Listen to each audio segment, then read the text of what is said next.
haddii kasoo qaad ilmo aad dhashay ama qof aad jeceshahay baa ay dhalashadiisa tahay, waxaad rabtaa qofkaas inaad noloshiisa maalintaas uu aada u farxo, uu dareemo inay tahay maalintuu dhashay. ma samayn lahayd inaad maalintaas intaad soo qaadato akhbaaraad xun, dad dhintay, bumbooyin qarxay, hooyo ilmaheedii ka gubteen, sawiro intaad kasoo qaado ood guriga soo geliso, markuu indhaha kala qaado ma tusi lahayd oo ma dhihi. Assalaamu calaykum waraxmatullaahi wabarakaatuhu. dhammaantiin waa idin salaamayaa. dadka ku xiran youtube-ka Cabdi channel, run ahaantii ayaantan mashquul ayaan ahaa, marka videoyo badan ma soo dhigin, aad ayaan uga cududaaranayaa.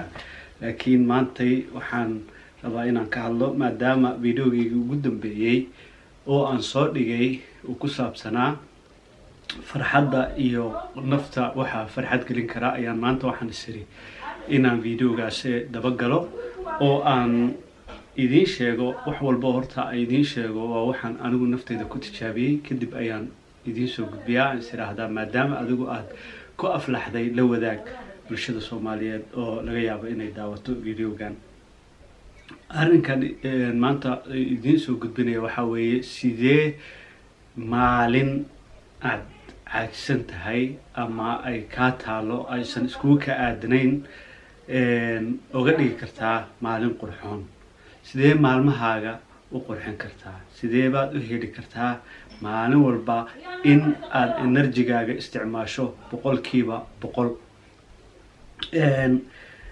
6 arrimood ayaan soo qaadan doonaa. waa 6 arrimood oo dad khabiiro ah ay ku sameeyeen baaritaan, kadibna ay soo bandhigeen oo ay u arkeen in 6dan arrimood ay xallin karto ama xal ay u tahay maalmaha dadka maalmaha ay ka xumaadaan ama u arka inaysan qaabkii ay rabeen aysan wax u socon.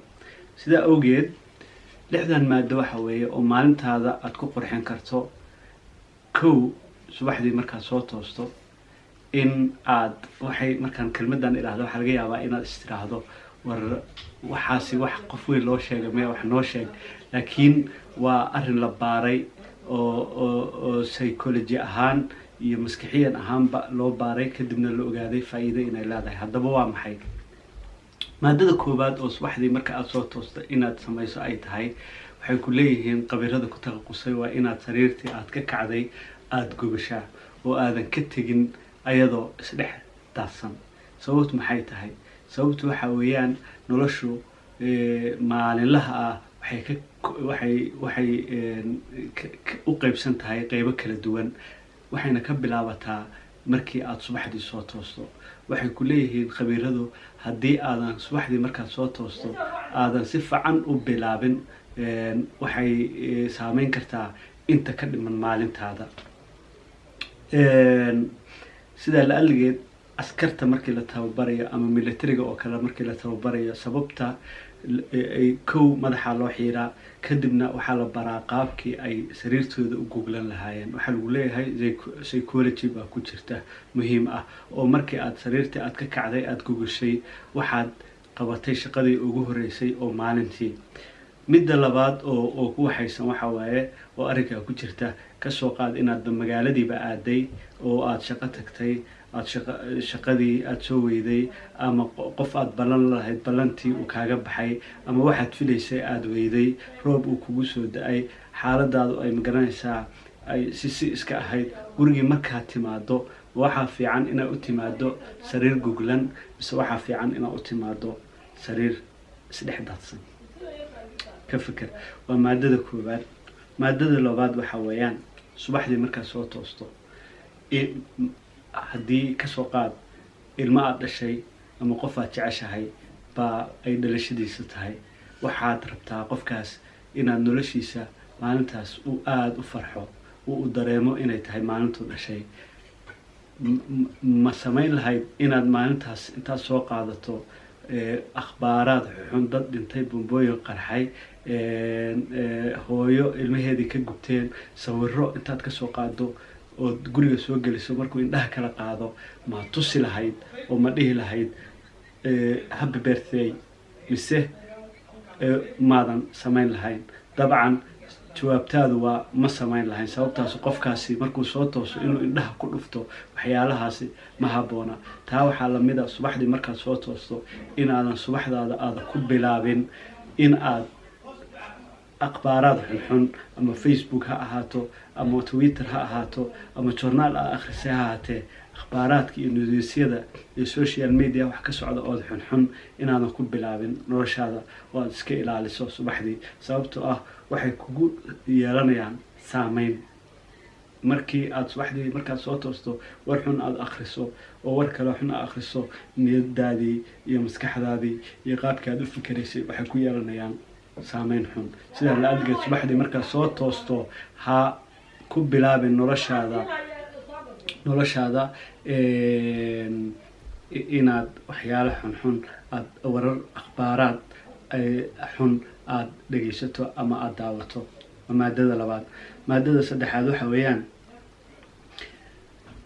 oo maalintaada maalin qurux badan ka dhigi karta in aad isticmaasho waxaa la yiraahdo give and get method, oo ah macnaheedu inaad bulshada aad ku dhex nooshahay wax wanaaga aad samayso, inaad qof ka farxiso, inaad qof wacdo oo salaanto, inaad qof wuxuu ku farxa aad siiso. taasi waxay ayaduna dib kugu soo celinaysaa wanaag inaad hesho. waxay markaad qof ka farxiso oo aad aragto qofkii oo faraxsan, waxaa jirkaagu soo saaraya maado la yiraahdo dopamine oo farxadda dhalisa. sidaas oo kale wuxuu jirkaagu produce gareynayaa serotonin maado la yiraahdo oo ah maado markii uu jirku uu burburiyo oo maskaxdaadu ay ku dhacdo aad farxad noqonayso. diinteenu sidaas oo kale inaad dadka caawiso way ku faraysaa. baaritaan la sameeyana waxaa lagu ogaaday in qofka wanaagga sameeya uu asaguna wanaag dareemo, qalbiyana u farxad dareemo. sidaa la aligeed subaxdii markaad soo toosto waxaad isku daydaa dadka kuu dhow agagaarkaaga jooga kaa gacan yar inaad ka farxiso. waa maadada saddexaad. maadada afraad waxa weeye oo adoo isla maantay noloshaydu isma bedelan 5 sano ugu dambeysay, wax ii siyaadaya male, anigu nolosha dadka kale iga fiican, waxa ku boost gareyn kara oo ka farxin kara. maadada afraad aan soo qaadan karna waxa weeyaan in aad tiriso waxyaalaha aad haysato. markaas waxaad dareemaysaa inay waxa kaa maqanba ay iska yar yihiin. haddii aad caafimaad qabto oo kale oo subaxdii markaad soo toosto adoo caafimaad qabta aad soo toosto iskaba busaaradaysnow, jaamacadda imtixaankii ku dhac, ganacsi kaa xumaado, laakiin adoo caafimaad qabaa soo toostay inaad taas isxasuusiso. calaa kulli xaal waan caafimaad qabaa. sababta waxaa la yidhi qofka caafimaadka qabaa, qofka xanuunsan hal wax buu rajeeyaa inuu helo, waa caafimaad. laakiin qofka jirani, qofka caafimaadka qabaa kun wax buu rabaa inuu helo. sidaa la aligeed waxyaalaha aad macnaha aad haysato isxasuusi si aadan negative kaliya uga fekerin. maadada shanaad oo aan kusoo qaadanayo talooyinkaygan waxa weeyaan in waxaa la yiraahdo browning aad samayso ama taabasho, ama magaranaysaa haddii ilmo aad leedahay ilmahaaga aad habsiiso, haddii xaas aad leedahay xaaskaaga aad habsiiso, hooyo haddaad leedahay hooyadaada inaad habsiiso, aabbo sidoo kale. waxaa la yidhaahaa taabashada jirka waxay sii daysaa maado la yidhaaho dusin oo ay u yaqaanaan cilmiyahanada saynisku shalix hormoner ama hormoonada jacaylka. taasna waxay jirkaaga gelinaysaa farxad iyo inaad dareento inaad tahay qof faraxsan oo wax badan haysto. sidaa la aligeed run ahaantiina adii ilmahaaga, adii xaaskaaga, adii hooyada, adii aabbaha haddii aad leedihiin taabasho jireed ama dad karaameeya oo hab isisiya aad tihiin waad iskaga dhowdihiin cilmi baarayaal lagu ogaaday cilmi baaris sida lagu ogaaday dadka kale. sidaa la'alligeed ha ku bakaylin inaad qofka kuu dhow oo ehelkaaga ah oo aad jeceshahay aada habsiiso. waa maadada shanaad. maadada lixaad waxaa weeyaan inaad training samayso, jimicsi inaad samayso. jimicsigu aad buu u fiican yahay caafimaad ahaan iyo maskax ahaan, jir ahaan iyo maskax ahaanba. ugu yaraan 30 daqiiqo inaad maalintii dhaqdhaqaaq aad samayso.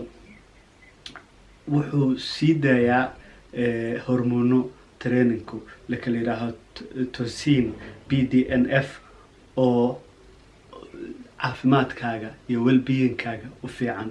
sidaa la'alligeed maalin walba isku day, habu yaraatee haba ahaat hadday doontee socode inaad waxun dhaqdhaqaaqa aad samayso.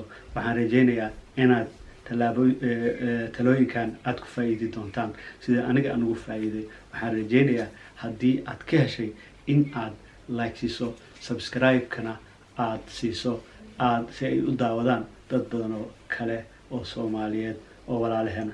aad ayaad u mahadsantihiin. tan iyo intaan dib dambe isku arki doono waxaan leeyahay take care of each other. mahadsanid. Assalaamu calaykum.